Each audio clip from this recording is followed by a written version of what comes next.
Estudiantes a la afuera, venciendo la soledad.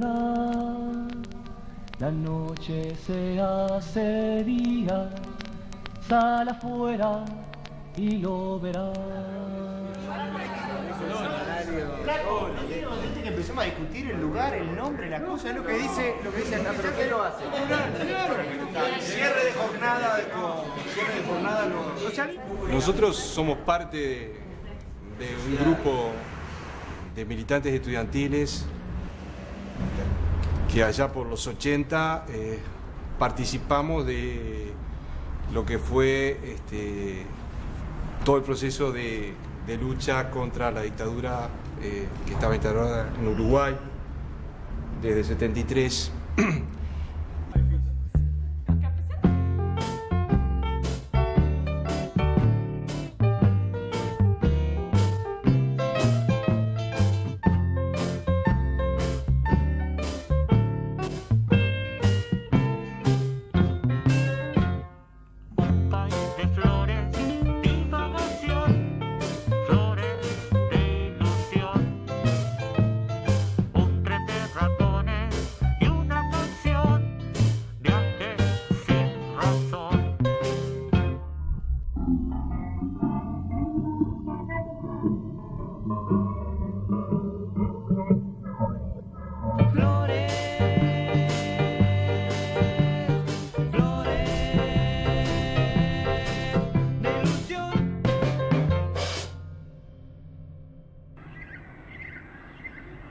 Bueno, en las universidades se ha desarrollado un concepto de larga data, en América Latina por lo menos desde 1918, de democracia, de autonomía y de cogobierno universitario.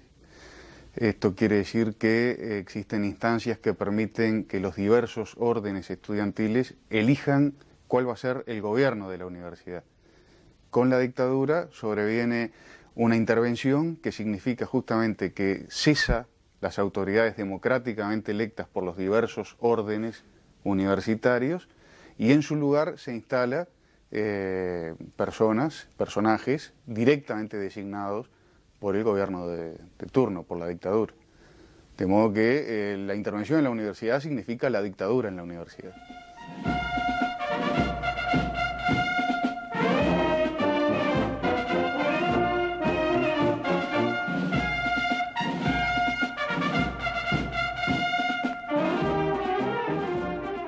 Conciudadanos.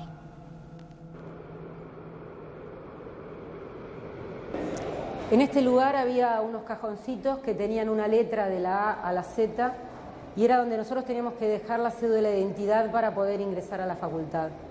Empezaba desde el momento de que nos inscribimos en la Facultad de Medicina, que después de aprobar el examen de ingreso hacíamos el trámite en Medelía y lo primero que teníamos que firmar era un documento donde nos comprometíamos a delatar a cualquier compañero que hiciera actividad gremial o política o de cualquier tipo dentro de la facultad, bajo la pena mínima que era la pérdida de calidad de estudiante, si no lo hacíamos. Esa era la puerta de entrada que teníamos en la Facultad de Medicina en esa época.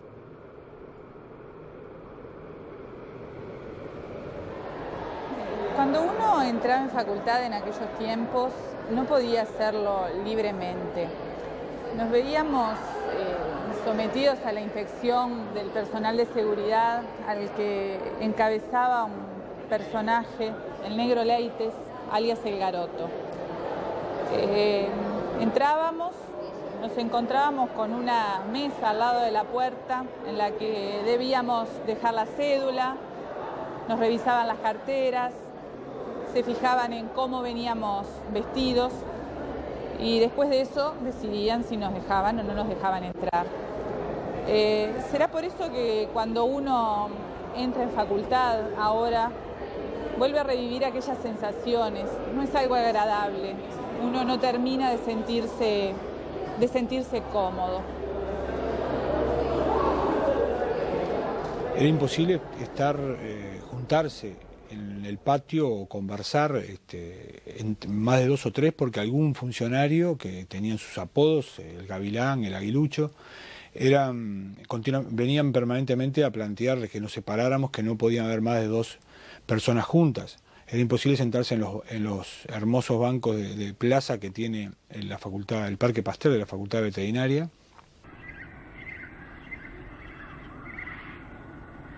Acá en la entrada de la facultad tenemos el local de la Asociación de Estudiantes de Veterinaria.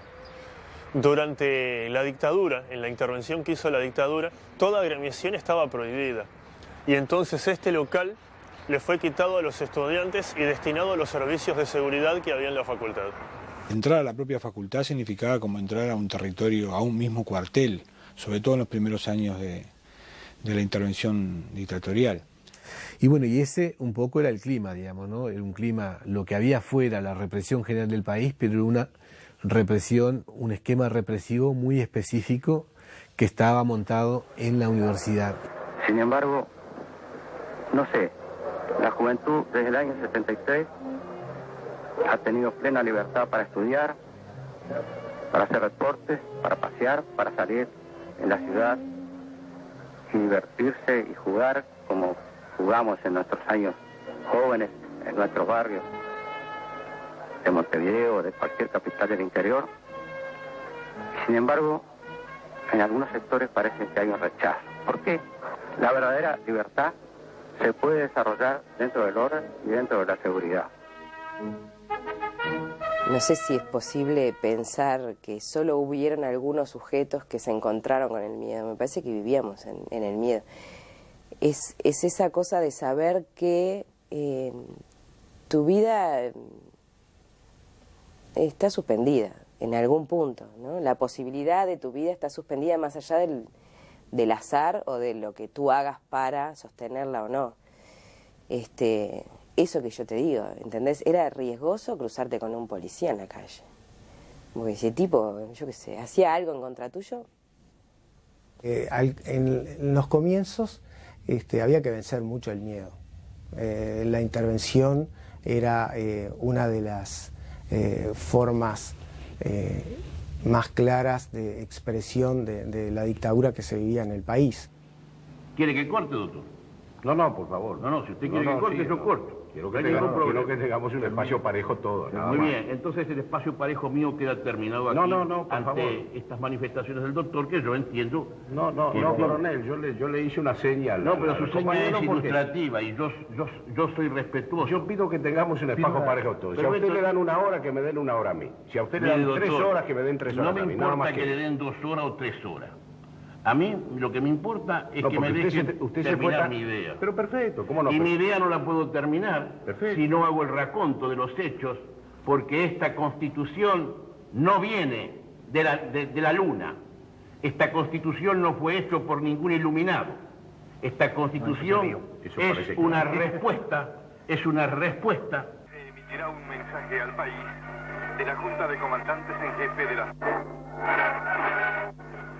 Ciudadanos, la Junta de Comandantes en Jefe de las Fuerzas Armadas, en representación y expresando el sentir de las mismas, ha entendido imprescindible emitir un mensaje a todos los hombres y mujeres del pueblo oriental en vísperas de un acontecimiento decisivo. Les decimos que, en realidad, con su voto negativo, le están impidiendo al proceso cívico-militar concretar los objetivos fijados. Bueno, sin lugar a dudas, sí, desde el plebiscito de 1980, con el triunfo del no, digamos, se marca el inicio del fin de la dictadura militar. Realmente uno tenía la noción de que estábamos atravesando una etapa diferente en lo que fue la dictadura y que se abrían perspectivas de cambio. El día del plebiscito del 80 estaba preparando un examen porque al otro día tenía examen de neurofisiología. Y bueno, me acuerdo que a cada rato íbamos hasta donde se estaban contando los votos, que la gente en la calle y en las colas para votar estaba muy contenta y que nos quedamos hasta muy tarde de noche escuchando el resultado. Y que al otro día llegamos a la facultad todos con una sonrisa y dimos el examen, los docentes y los estudiantes muy contentos.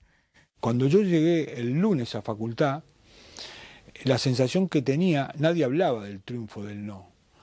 Y era algo así que me hace recordar aquellas historias de pueblos donde todo el mundo, donde hubo un asesinato, todo el mundo sabe quién es el asesino, pero cuando llega al extranjero nadie habla de ese tema. ¿Qué te pasa, loco? ¿Qué te pasará? Que caminas por la rambla y tenés miedo de ver el mar. ¿Qué te pasa, loco? ¿Qué te dolerá? ¿Qué te da rabia la lluvia tamborileando en el parabrisas?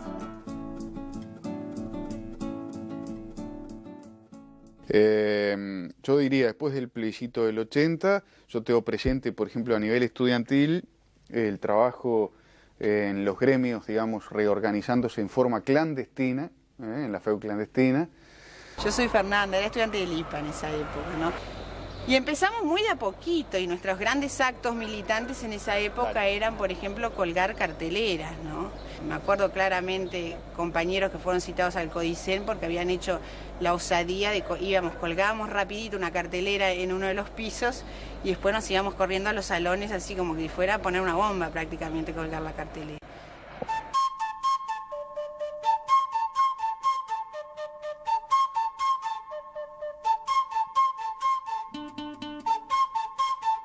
Y en paralelo, digamos, empiezan muy lentamente a organizarse muchas actividades estudiantiles de carácter más amplio y abierto. Hay una reacción muy fuerte de los estudiantes en el sentido de tratar de romper una política de individualismo que había y llevarlo a una cuestión más colectiva. Las cooperativas de apuntes eran grupos de estudiantes que nos juntábamos para poder crear apuntes que le sirvieran al resto de los compañeros. Empiezan a surgir organizaciones de asados, empiezan a organizarse murgas universitarias, empiezan a surgir revistas estudiantiles. De las cosas de los espacios que se abrieron en aquel momento, que eran como un respiro dentro de todo lo que se vivía, era el tema de las peñas, ¿no? Era algo que te permitía conectarte, reunirte con tus compañeros.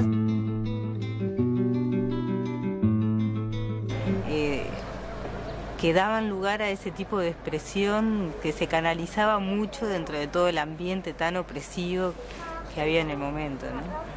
Ahí hacíamos, actividades típicas de acercamiento, donde tenías una chorizada, no juegos, las cooperativas de apunte, organizar una cosa, ese tipo de cosas que te acercaban mucho y conocías mucho a la gente y ya sabías más o menos con quién podías confiar, ¿no? Me acuerdo que en algunas actividades culturales, como podían ser algunas obras de teatro, Galileo Galilei, o algunas películas específicas de Cinemateca donde nos encontramos frecuentemente con algunos compañeros de la facultad y a partir de ahí uno empezaba, por los contenidos que se daban en la obra, uno a encontrar afinidades.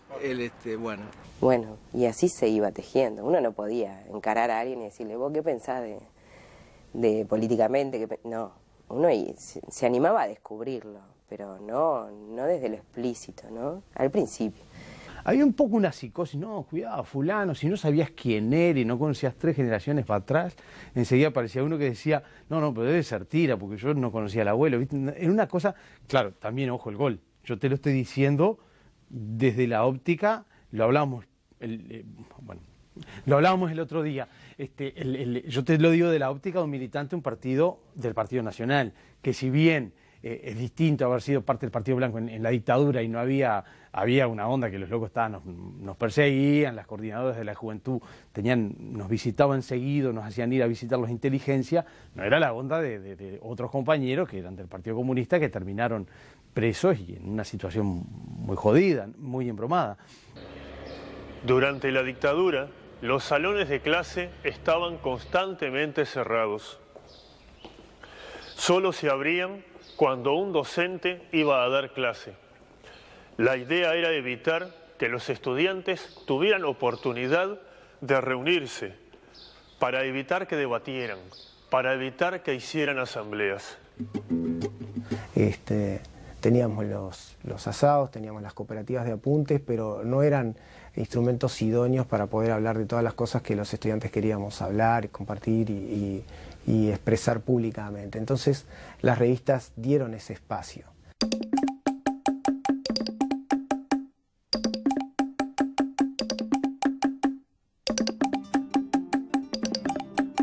Cuando surgen las revistas, en general las reuniones de las revistas se hacían en casas particulares, la casa de distintos compañeros.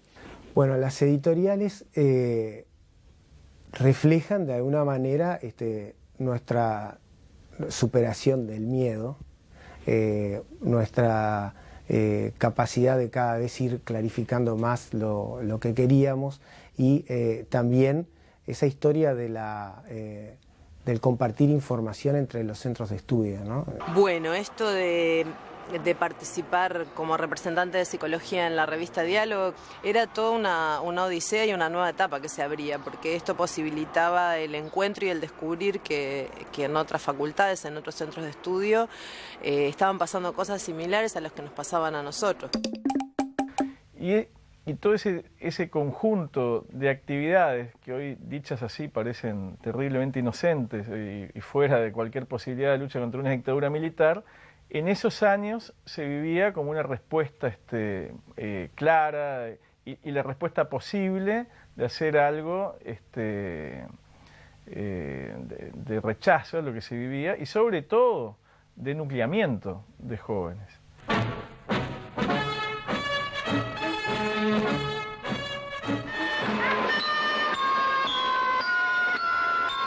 Organizado por el Banco de la República y el Consejo Nacional de Educación, se llevó a cabo con gran éxito el primer Festival de Bandas Musicales Estudiantiles.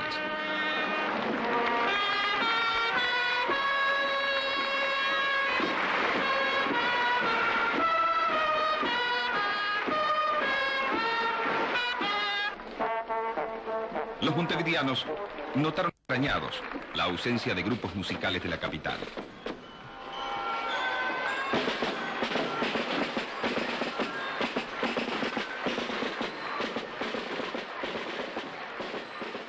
Se reformularon planes y programas, se modificó el sistema de evaluación, la relación docente-estudiante también fue cambiada en términos autoritarios. Esto fomentó el individualismo y apartó la realidad universitaria de la realidad nacional. En esta tarea colaboraron muchos civiles. Hemos dicho antes y lo ratificamos ahora, que procuraremos la felicidad del pueblo, el bienestar o el bien común. Esto es el logro del medio social propicio para que el hombre obtenga la realización de su destino, la conservación, desenvolvimiento y perfección de la persona humana para la realización, dentro de un orden social, de sus valores personales sobre un cimiento de libertad y democracia.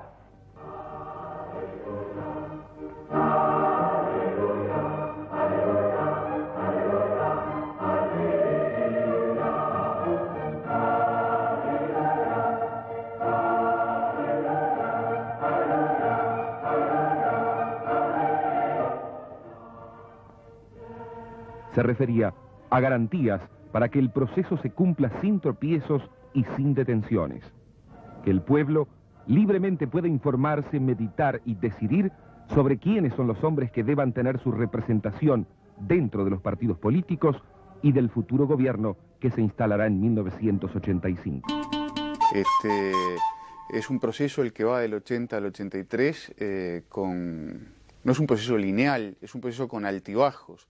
Hay momentos de avance y de apertura y hay momentos de retrocesos que tenían que ver con muchas cosas, entre ellas acerca de cómo la propia interna militar, digamos, dirimía sus propios conflictos y contradicciones internas. Cuando prevalecían los duros dentro del ejército, de la Fuerza Armada, se cerraban las cosas y volvía a haber golpes represivos fuertes. Había momentos donde prevalecían sectores más aperturistas y bueno, esos eran los momentos donde se registraban avances importantes en términos de conquistas. Había presión internacional en contra de la dictadura y había una situación económica que se tensionaba y se deterioraba de manera bien significativa. En ese contexto, la dictadura toma 2 o 3 decisiones. Una, lo que yo había dicho, la habilitación de las asociaciones profesionales que permite organización adentro del movimiento sindical. Y por otro lado, empieza a darse una discusión adentro de la dictadura, de los mandos militares, que uno la extrapolaba, ¿no? No aparecía de análisis político, no había politólogos haciendo análisis político y escribiendo esto, pero había una contradicción, es cómo conseguimos la salida.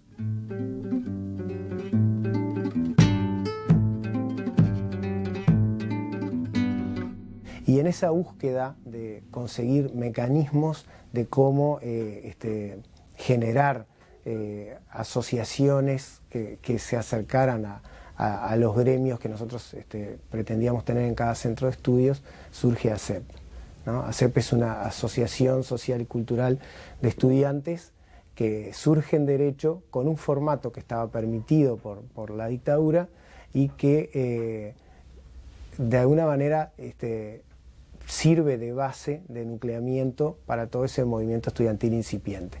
ACEP se crea el 30 de abril del 82, perdón.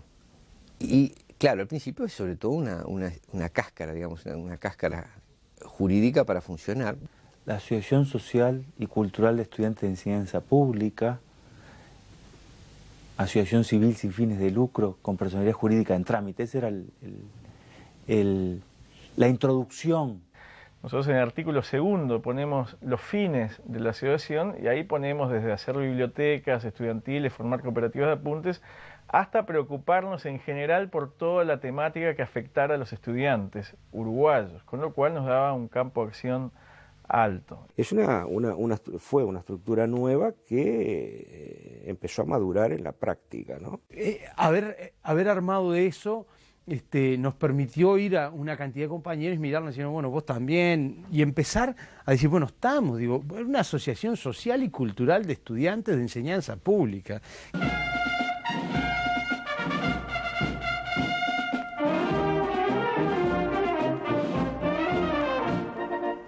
Y a los más jóvenes,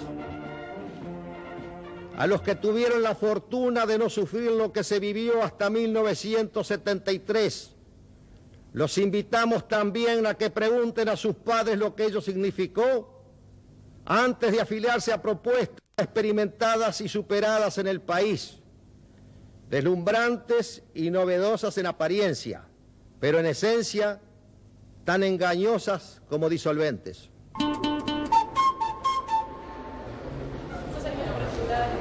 No conocíamos el salón de actos, nunca entramos hasta el día que recuperamos la autonomía. Juntarnos en los corredores era imposible, más de 2 era reunión, había que disolverla.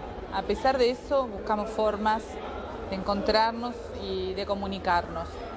Nosotros en el año 82 lo que hicimos fue empezar a hacer reuniones en donde podíamos y ahí convocábamos masivamente a todos los estudiantes que quisieran ir a escuchar qué era la ACEP y de qué se trataba y para qué los estábamos invitando.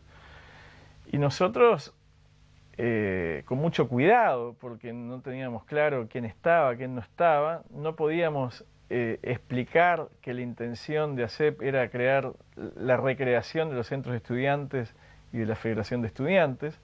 Entonces lo presentábamos de una forma bastante ingenua, si se quiere, pero de alguna manera, de una especie de acuerdo tácito, los que escuchaban entendían que no podíamos decir todo lo que queríamos decir y ellos, sin aclarar tampoco lo que habían entendido, terminaba la reunión y decían que se querían asociar. Entonces, me acuerdo que teníamos el especial cuidado de no usar la palabra afiliación, porque afiliación podía tener un sentido más sindical. Entonces, decíamos asociarse a la asociación civil ACEP, me acuerdo perfecto, usábamos esos términos para quitarle todo tipo de cualquier cuestión que pudiera complicarnos la vida. Fue bien interesante el tema del lenguaje durante la dictadura, ¿no? ¿Qué es lo que uno podía decir? Creo que todos llegamos a desarrollar una especie de sexto sentido, que por un lado nos permitía saber qué podíamos decir y qué no podíamos decir, y además nos permitía captar en lo que otro decía una cantidad de mensajes que hoy nos pasarían de repente desapercibidos, ¿no? Pero Te digo que en cualquier texto que fuera, la menor mención a la palabra, por ejemplo, libertad, tenía unas connotaciones críticas que la descubríamos nosotros y también las descubrían los censores, ¿no? Una serie de términos, de pequeñas guiñadas que hacían que se supiera que ese discurso que uno estaba oyendo era un discurso opositor. Incluso los nombres de las revistas estudiantiles, todas tenían que ver con esos mensajes. Por ejemplo, en agronomía no por casualidad se eligió la palabra siembra. En ingeniería no por casualidad se eligió la palabra integrando, que tiene que ver con herramientas de cálculo matemático, pero a su vez la palabra integrar todos la entendemos como búsqueda de participación, etcétera, ¿no? Integrar a los compañeros estudiantes. Nosotros nos llamamos catálisis, y catálisis en el vocablo químico es, digamos, son elementos que ayudan a una reacción química, ¿verdad? Y de alguna manera con eso estábamos también dando un mensaje que nuestro interés entonces como grupo humano que sacaba esa revista era catalizar los procesos de participación, catalizar los procesos de aporte al lo que en esa época hablábamos de la cultura del estudiantado, ¿no? Se decía sin decir por ahí, ¿no? Se decía más con el silencio que como hoy por ahí uno está acostumbrado a explicitar cosas. Muchos mensajes se daban no verbalmente.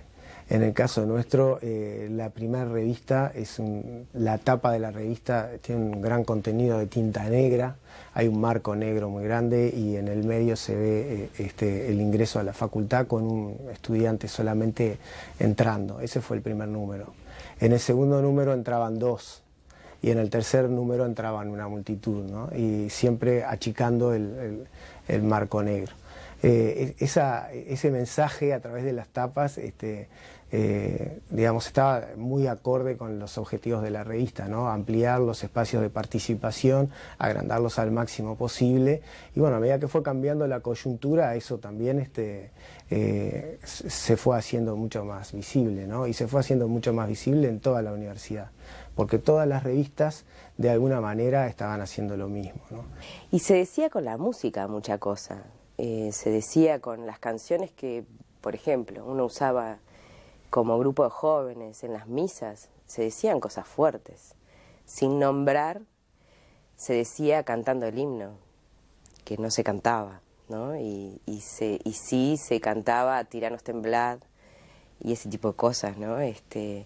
Todo eso podía ser recibido como una seña de complicidad, en un tiempo que no se podía hablar directamente, en que uno no podía decir que estaba en desacuerdo con el gobierno, o que no le gustaba tal o cual medida, o que le molestaba ver al ejército resolviendo todo, interviniendo en todo en la sociedad, ¿no? No se podía hablar de los presos, no se podía hablar de tortura, y todo eso estaba y golpeaba enormemente. En este salón cursábamos Derecho Constitucional 2.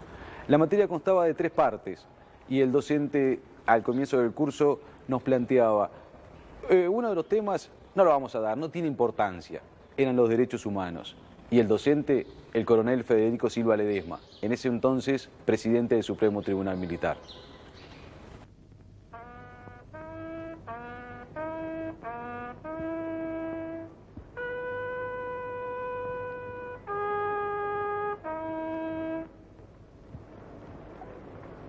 Y el IPA estaba como muy cargado de contenido ideológico, toda la enseñanza, ¿no?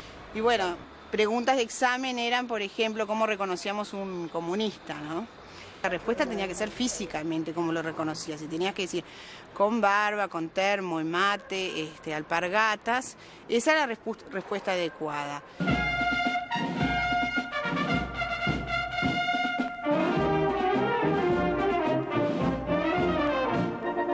Una ideología totalitaria se había adueñado de la enseñanza.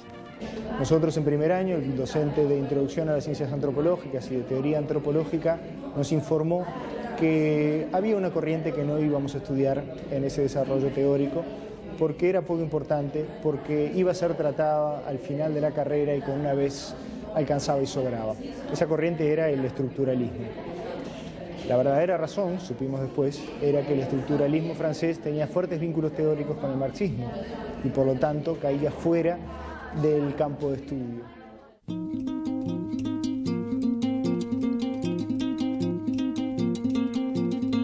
El resultado, donde el triunfo de los sectores claramente opositores a la dictadura dentro de los partidos tradicionales y el triunfo o los 70.000 votos que expresó el voto en blanco, que expresaba una identidad de izquierda, fueron elementos importantes que tonificaron a nivel estudiantil, particularmente porque muchas actividades políticos partidarias las realizaban jóvenes que también militaban a nivel gremial en reivindicaciones estudiantiles intrauniversitarias. Dale tu boleto al inspector, tenelo pronto antes que te lo pida. No lo hagas esperar, dáselo para que vea que sos una persona de bien. Dale tu boleto al inspector, desenrollalo, que quede presentable. Y como ACEP se oponía a la existencia del examen de ingreso, resolvió que una forma de manifestarlo y de luchar contra él era preparar en forma democrática a todo estudiante que quisiera hacerlo para poder aprobar el examen. Se contó para eso con la ayuda de profesores o ex profesores de las distintas facultades, algunos de jerarquía muy notoria, y bueno, funcionaron bien y claro, significaron que la gente que entraba ese año a la facultad entraba por la puerta de ACEP. Las voces mezclándose alegres, cantan alegres. La la ira, la la la. En el acto, por ejemplo, el 1 de mayo del año 83, encontrábamos compañeros de facultad. Decíamos, mirá aquel es de facultad, mirá aquel es de facultad. De facultad y nos hacíamos un poco cómplices de ellos porque... Era más fácil encontrar gente afuera en cualquier movilización que hubiera que poder conectarse acá adentro, que estaba todo muy cerradito. Cantan alegres, la la la, las gargantas libres, las gargantas libres, los cuerpos giran. Al ir avanzando, vimos la necesidad de confluir en un único instrumento legal que habilitara una acción más potente. Entonces, de esa manera, en el proceso de marzo, abril, mayo del 83, fuimos identificando de que ACEP era el instrumento apropiado. Y yo creo que el otro gran acierto fue pensar en grande y plantearnos un objetivo muy importante como fue la Semana del Estudiante.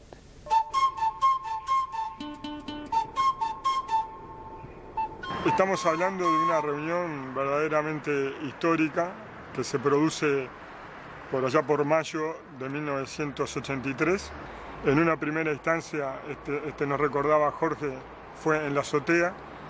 Se ve que como nosotros éramos clandestinos, consideraron que lo normal era reunirnos en una azotea, no en un salón con una mesa y una silla, en donde confluimos en un lugar físico y nos conocimos las caras, en muchos casos que no nos conocíamos. El representante de lo que hasta ese momento era que la FEU, actuando en la clandestinidad, de que la ACEP, que se había fundado ya hace más de un año, pero que en esos meses empezaba a tomar un vuelo y a tener una presencia masiva, junto con un tercer fenómeno muy importante que era el de las revistas universitarias. Y bueno, esa reunión significó, como decía, la posibilidad de conocernos, de intercambiar, de discutir mucho, pero particularmente de tomar algunos acuerdos para mí históricos, porque significaba coagular mucho tiempo de esfuerzos de mucha gente en un momento en el que se alumbraba ya un porvenir democrático, pero que todavía faltaba que mucho camino esté por recorrer. Estas ventanas daban a un salón muy grande que era donde se hacían las asambleas. Yo creo que los curas en realidad nunca se imaginaron que iban a tener reuniones todos los días, de mañana, al mediodía, tarde, noche. El jueves, el viernes, el sábado, había reuniones de comisiones. Se formaban las comisiones asesoras de las facultades, la comisión asesora de Derecho, la comisión asesora de Medicina, la comisión asesora de Ingeniería, en fin, y eso iba a la comisión asesora central. Cuando uno pasaba el tiempo, se divertía, hacía bromas, organizaba actividades, evaluaba las anteriores y planificaba las próximas. Y sábado a sábado le íbamos dando forma a esa semana de estudiante. Porque era la actividad permanente.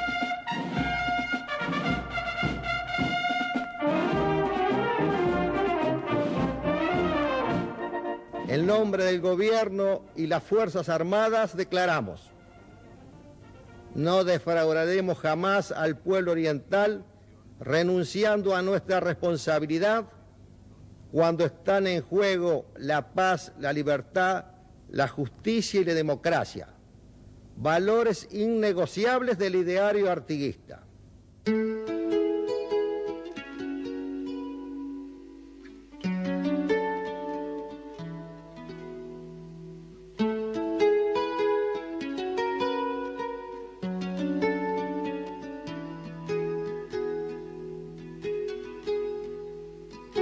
La semana 83 y el periodo inmediato anterior, sentías una suerte de alegría y temor. ¿Por qué? Bueno, porque un día parecía que se venía la apertura y al otro día llevaban gente presa. Y entonces, claro, tenías mucho temor, tenías miedo, pero sabías que había que estar.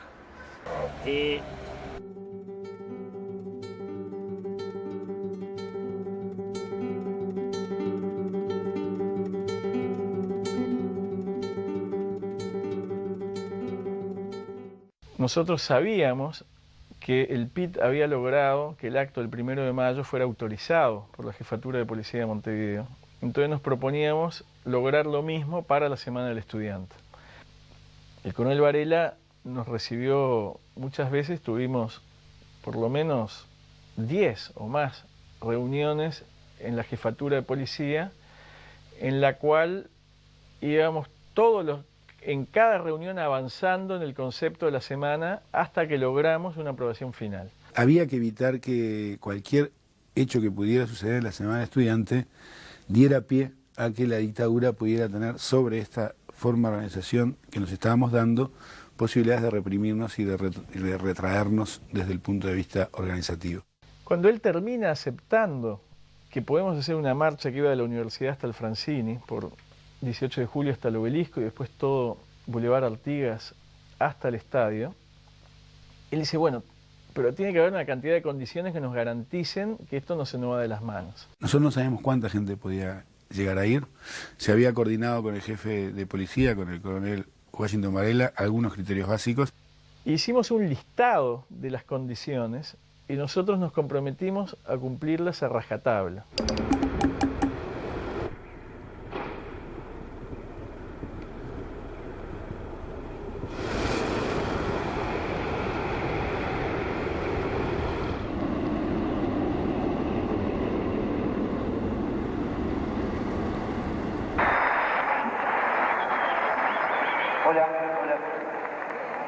Buenas noches, compañeros. La Asociación Social y Cultural Estudiante de la Enseñanza Pública, CEEP, y las revistas estudiantiles me han conferido la honrosa tarea de pronunciar las palabras de apertura de este Festival de Canto y Poesía, enmarcado en la Semana del Estudiante, actividad preparatoria del Año Internacional de la Juventud. Tocamos al final del acto del Palacio del Peñarol, el primer domingo cuando comenzaba la semana, cantábamos había otro cuplé que era del estudiante, que decía también, aquel que nos dicen que esto es lo mejor, está equivocado, pero es el rector.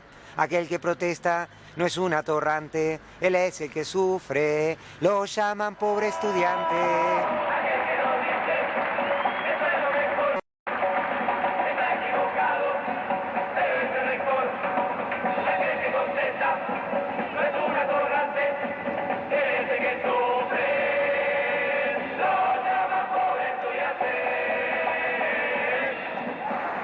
Es una semana de compromiso con el estudiantado y con nuestro país.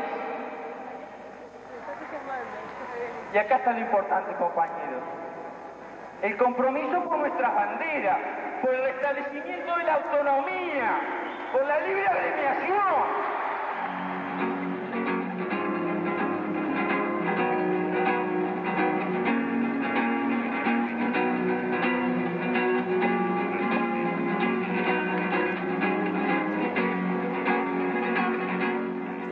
Bueno, el día era maravilloso, el sol era bárbaro.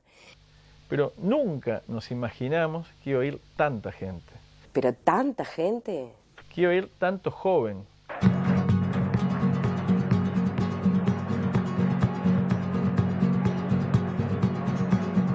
Agua que cae de tus ojos, maestros del insomnio y de la tristeza. Agua que inunda tu boca, blasfema de recuerdos de las noches mías. Había mucha mirada cómplice y también había como mucha energía, te sentías como acompañado, rodeado y con mucha energía y ganas de llegar al Francini.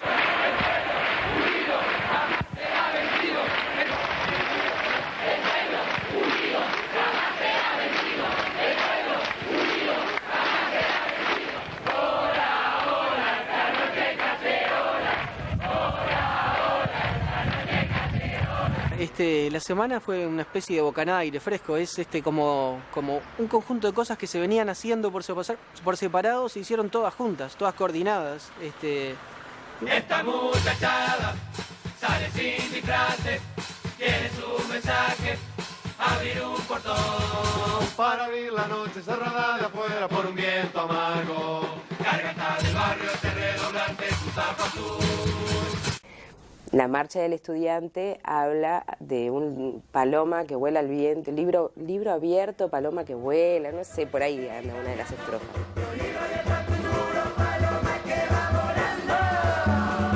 Entonces era muy simbólico que en el acto del Francini, al culminar la semana, se diera, se soltara una paloma representando un poco, fuimos a soltar la paloma que la traíamos en una caja. Y hacía horas, pobre, que la paloma estaba en esa caja. En el momento que se dio el ok para que la paloma volara, se abrió la caja y a la compañera la paloma, en vez de levantar vuelo y salir volando, claro, estaba atontada y se fue en picada y no pudo representar realmente un vuelo de paloma.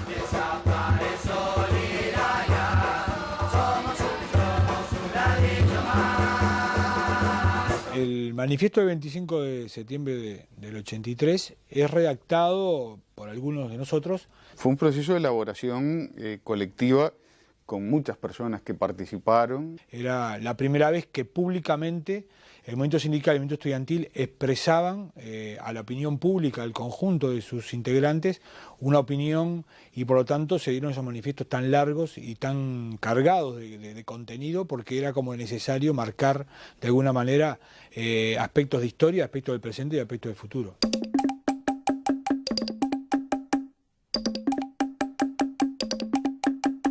A mí me tocó hablar, fui el último orador. Eran miles y miles y miles de personas que uno tenía enfrente, me llevó a que yo...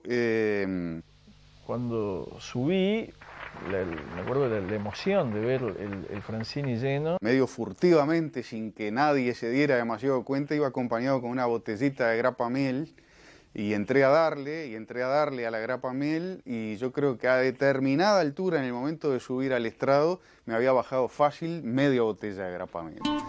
Y la lectura del manifiesto tiene características similares a las que tuvo el 1 de mayo del 83, organizado por el PIB, donde varios integrantes de distintas asociaciones laborales que conformaban el plenario intersindical de trabajadores dan lectura a ese manifiesto. Apenas emití el primer grito de saludo, que fue "Salud, compañeros", que creo, digamos, que no fue un dechado de originalidad. Me parece que era lo que decían en esos días cualquier orador que subía a un estrado.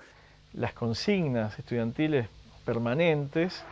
Y recuerdo que el primer orador que abrió el acto del 1 de mayo gritó "Salud, compañeros", y se me debe haber ocurrido, como siempre, que si la clase obrera, digamos, había arrancado con ese saludo, bueno, correspondía que los estudiantes, como fieles aliados, arrancáramos con lo mismo. Y después me quedé sin voz. Fue tan fuerte que grité "Salud, compañeros", que automáticamente, después de haber saludado a la gente, ya no tenía voz para continuar con un manifiesto que era bastante largo.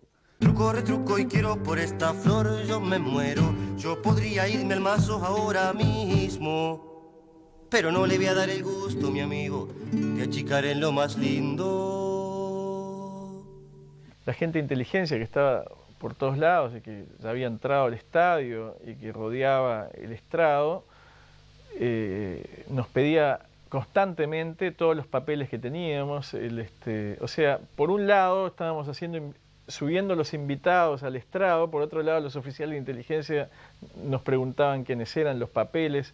Recuerdo, estaba al lado mío y le doy el papel, que es el mismo papel los mismos papeles originales que aparecieron ahora en lo que entregó inteligencia a los compañeros que fueron a buscar los materiales.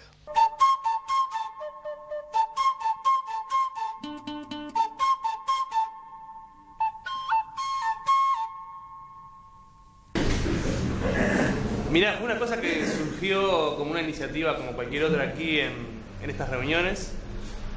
Alguien dijo, precisamos fotos para mostrar de la memoria de esa época, y surgió la idea de pedir las fotos a inteligencia. Nosotros sabíamos que inteligencia tenía registros porque teníamos constancia de eso.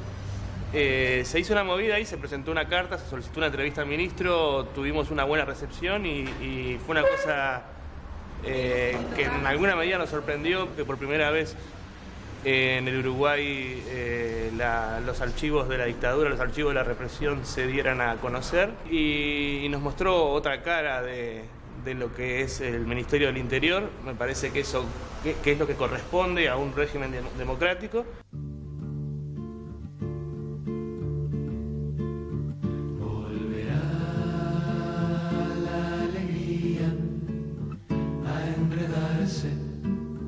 Con tu voz, a medirse en tus manos y a apoyarse en tu sudor, borrar duras muecas pintadas sobre un frágil cartón de silencio, y en aliento de murga saldrá. A redoblar, a redoblar, a redoblar. Digo, la recuerdo como una cosa muy inmensa, pero que a mí me generó un miedo asombroso. Digo, hasta que terminó. Todo el tiempo. Yo creo que, no sé si consciente o inconsciente, pero a medida que avanzábamos hacia el Francini, cada vez sentía más miedo. Cada vez sentía más miedo.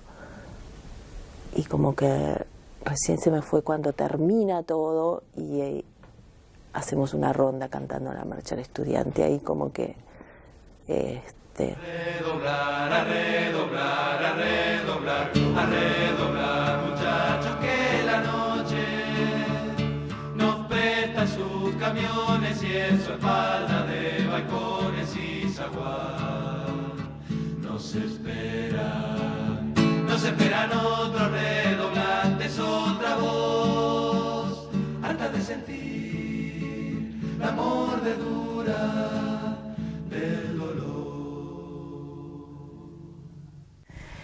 Me acuerdo de una visita que llegó Pedro, mi hermano, que era estudiante de ingeniería, subió esos escalones, agarró el teléfono y me cantó la canción de la CEP. Fue impresionante para mí la emoción que fue, y cuando terminó de cantar la canción me gritó, se realizó la marcha del estudiante. En ese momento se cortó la comunicación, se ve que los milicos también se habían quedado escuchando azorados de lo que estaba pasando por el teléfono, y bueno, me dijeron que estaba sancionada, que los contenidos de la visita no eran los permitidos, y mi madre lo miraba a mi hermano y le decía, ¿qué hiciste? ¿Qué hiciste? Y yo le decía, no importa, muchas gracias, llorando, a mares. Para mí fue la visita más importante que tuve.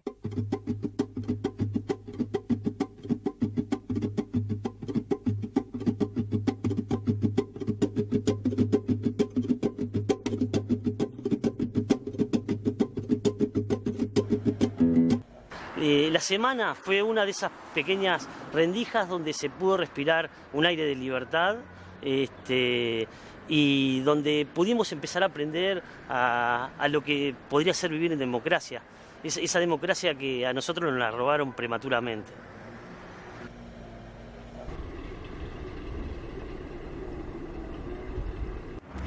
Recién después de la semana empezamos a usar, nos animamos a usar este espacio de acá afuera, del estacionamiento y de la plazoleta, para juntarnos, conversar, organizar las actividades que íbamos a llevar adelante acá adentro, actividades gremiales, a pintar carteles, y pasó a ser un espacio propio del gremio. Estábamos ahí afuera y era un espacio ganado.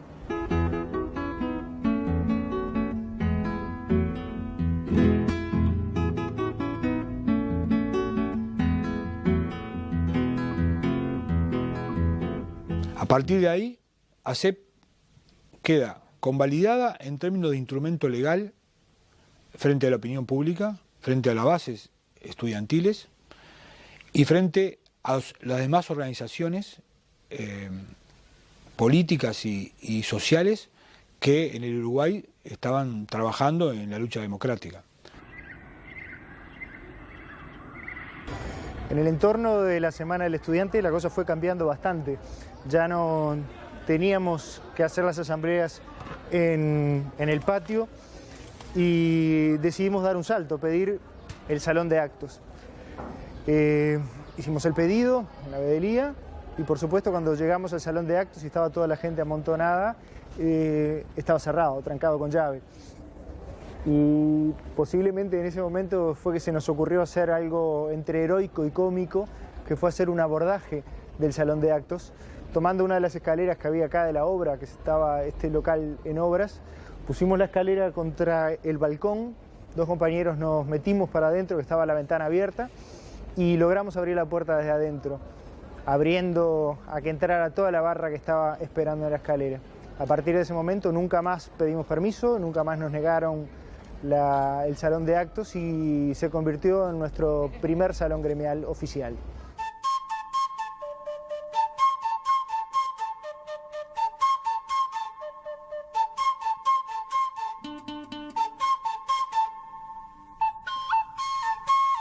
Aquel día del 25 de septiembre sentimos que había una generación que la derrotaba, más allá que todavía faltaba la caída material.